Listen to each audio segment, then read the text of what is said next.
নমস্কার সবাইকে। স্বাস্থ্যানন্দ ওয়েলনেস সেন্টারের পক্ষ থেকে ন্যাচুরোপ্যাথি সিস্টেমে আপনাদের একাধিকবার বলেছি যে রোগ যেরকমই হোক না কেন, যত বড়ই হোক না কেন, বাড়িতে বসেই ঠিক হওয়া সম্ভব। আমরা সবাই জানি যে ওষুধ ছাড়া মনে হয় আমাদের শরীর ঠিক হয় না।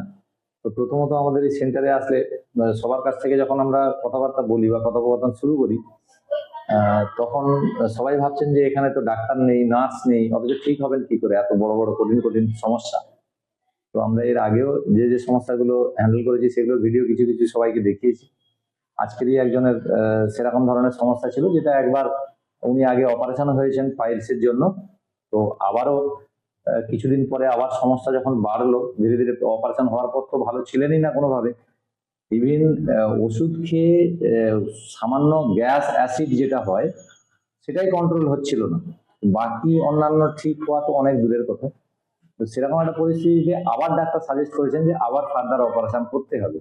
তো এখানে 3 দিন থেকে কি কি উপকার হয়েছে বা কি কি সমস্যা ছিল, ডাক্তার কি বলেছে সবিস্তারে আমরা জানবো ওনার কাছ থেকে। এবং আপনার নাম বলুন। নীলিমা মান্না। নীলিমা মান্না, বাড়ি কোথায়? শিবরামপুর। 7 মাইল। আচ্ছা আচ্ছা। তো আপনার যে যে প্রবলেম গুলো ছিল, কবে থেকে কি কি প্রবলেম ছিল সেটা যদি একটুখানি বলেন সবাইকে তাহলে। আমার আজ 4 বছর থেকে প্রবলেম হচ্ছে। একবার ওই পায়খানা ধরে সমস্যা প্রচুর, ওটা বলছে যে বলি হয়েছে, ভবন্ধ রয়েছে, অনেক কিছু, অনেক রকম ডাক্তার দেখাইছি, কিছু মতে হয় না। একজন ডাক্তার এসে আমাকে অপারেশন করে দিয়েছে। কিছুদিন পরে দেখি না আমার ওই ব্যথা আবার শুরু হয়েছে।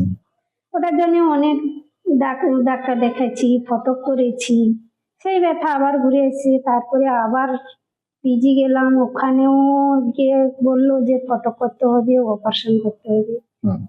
কিছুদিন বলে, তারপরে 2 দিন থেকে দেখি আমি সুস্থর দিকে যেন যাচ্ছে। 3 দিনে কি এটা অনেক দিনের অসুখ, এটা কি ভালো হবে? এটা আমাকে আপাতত 15টা দিন আপাতত আমাকে পুরোপুরি সবকিছু পুরোপুরি ঠিক হয় না 3 দিনে।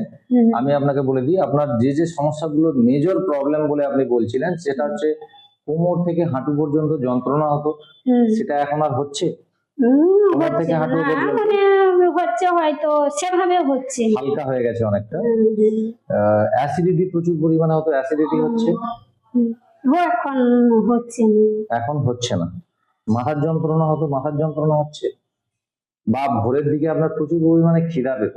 না, ওই খিদাটা হচ্ছে না। আর হচ্ছে যেটা বলছিলেন যে পাইলসের প্রবলেমের জন্য আপনি চেয়ারে বসলে কন্টিনিউ বেসিস যন্ত্রণা হতো বা ব্যথা হতো, সেটা কিরকম?